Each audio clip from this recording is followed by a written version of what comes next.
जय हिंद साथियों। आज पुनः ऑनलाइन क्लास में हम लेकर के हिंदी साहित्य के नाटक आधारित प्रश्नों को लेकर के उपस्थित हैं। अगले वीडियो में आपने प्रश्न देखा था, अंजो दीदी किस विधा की रचना है। तो ये था नाटक विधा की रचना। इसी प्रश्न की व्याख्या हुआ था। इस प्रश्न की व्याख्या अगले पृष्ठ पर हम देखेंगे और आज से यहीं से वीडियो प्रारंभ होगा। यहाँ पे कुछ दिया है। उपेंद्र नाथ अयस्क के प्रमुख नाटक हैं। पहला है लक्ष्मी का स्वागत 1935, स्वर्ग की झलक 1940, छठा बेटा 1940, भंवर 1961, लौटता हुआ दिन 1972। अगला प्रश्न है रसगंधर्व नाटक की रचयिता हैं। यहाँ है बी विकल्प मणि मधुकर। रसगंधर्व नाटक के रचयिता मणि मधुकर हैं। इनके अन्य नाटक इस प्रकार हैं: बुलबुल सराय, दुलारी बाई, खेला पोलमपुर, हे बोधि वृक्ष, एक तारे की आंख और इलायची बेगम। अगला प्रश्न है युगे युगे क्रांति के रचनाकार हैं। युगे युगे क्रांति के रचनाकार हैं विष्णु प्रभाकर। विष्णु प्रभाकर हैं, विकल्प ए सही है। आगे इसकी व्याख्या हम देखेंगे। युगे युगे क्रांति विष्णु प्रभाकर का नाटक है। इनके अन्य नाटक हैं डॉक्टर, समाधि, टूटते परिवेश, अब और नहीं, गंधार की भिक्षुड़ी, बंदनी, सत्ता के आर पार है। ये लिपस्टिक की मुस्कान, नौ प्रभात, रक्त चंदन। डॉक्टर, अगला प्रश्न है डॉक्टर नामक कृति की विधा है।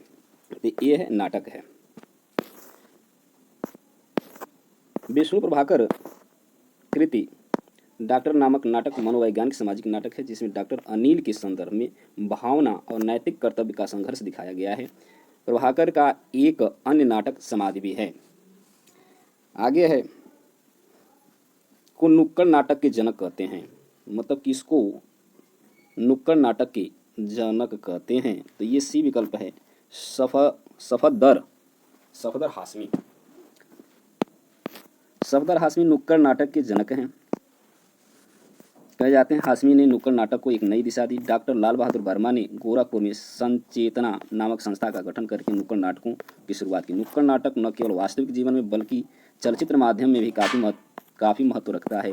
नुक्कड़ नाटक का इस्तेमाल स्वयंसेवी संस्थाओं, थिएटर समूहों, बुद्धिजीवी वर्ग,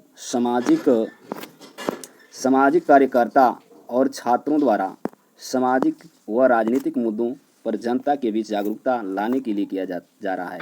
नुक्कड़ नाटक के भी तीसरे थिएटर के रूप में अपनी एक अलग पहचान बनाई।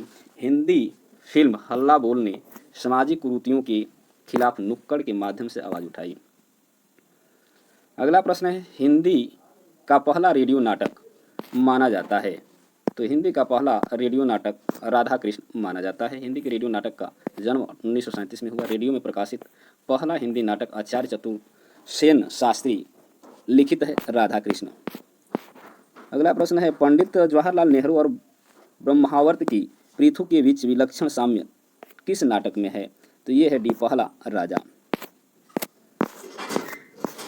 नेहरू युगनी मोह भंग के यथार्थ को 1964 में तुगलक ने कन्नड़ रंगकर्मी और नाटककार गिरीश कर्नाड ने मध्यकालीन मुस्लिम शासक मोहम्मद बिन तुगलक के रूपक द्वारा प्रस्तुत किया। तो 1969 में इसी विधा पर इसी पद्धति में हिंदी नाटककार जगदीश चंद्र माथुर ने पहला राजा नाटक लिखा। खास बात यह है कि दोनों नाटकों में नेहरू युगनी द्वंद्व और चिंता केंद्र में है।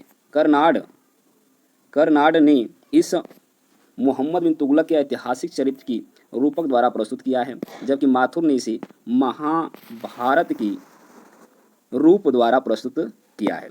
जबकि माथुर ने इसे महाभारत की राजधर्मानुशासन पर्व में वर्णित पृथु की मिथक व्यक्तित्व में रूपांतरित किया है। पहला राजा माथुर का अंतिम नाटक है। यह अपनी प्रयोगधर्मिता युगनी समस्याओं के विन्यास के लिए प्रसिद्ध है। पहला राजा में नेहरू युगनी लोकतंत्र की समस्याओं को लिखा गया है, जो आज और अधिक जटिल हो गई है। बच्चन के अनुसार इस नाटक में जवाहरलाल नेहरू लक्षणावृत्ति से स्वतंत्र भारत के पहले राजा कहे जा सकते हैं। पृथु की अनेक विशेषताएं नेहरू से मिलती जुलती हैं, अतः पृथु का कथानक नेहरू युगनी समस्याओं को उठाने के लिए वस्तु निष्ठ समीकरण बन जाता है। दृश्य काव्य की विधा है, तो दृश्य काव्य की विधा है नाटक। रंगमंच पर अभिनय द्वारा प्रस्तुत करने की दृष्टि से लिखी गई तथा पात्रों एवं संवादों पर आधारित एक से अधिक अंकों वाली दृश्यात्मक साहित्य रचना को नाटक कहते हैं। हिंदी में मौलिक नाटक का आरंभ भारतेंद्र हरिश्चंद्र से माना जाता है।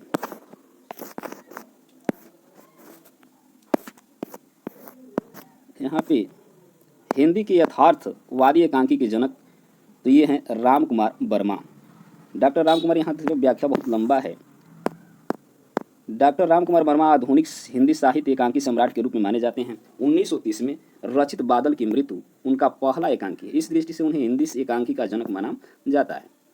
उनके एकांकी पश्चिमी नाटक विधान का पूरा ध्यान रखकर लिखे गए हैं। डॉक्टर वर्मा ने रूप विधान तो पश्चिम से लिया, किंतु उनके नाटकों की आत्मा भारतीय है। पश्चात ढंग के एकांकी का सूत्रपात अधिकांश विद्वान भुवनेश्वर प्रसाद की कारवां से मानते हैं। डॉक्टर वर्मा एकांकी प्रेम और सेक्स की समस्याओं से संबंधित हैं।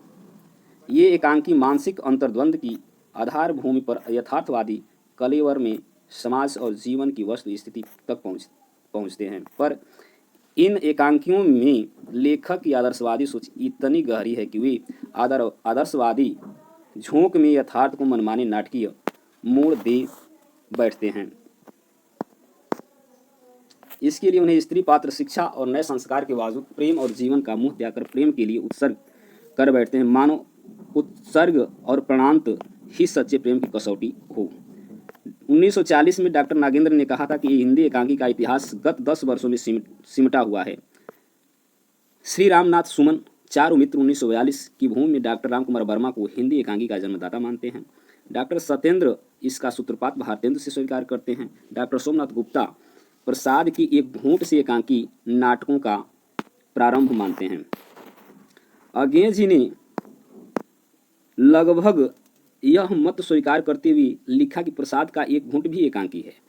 एक विधान की दृष्टि से वह आधुनिक एकांकी की बहुत निकट हैं और ऐसा माना जा सकता है कि आधुनिक एकांकी की परंपरा वहीं से आरंभ होती है।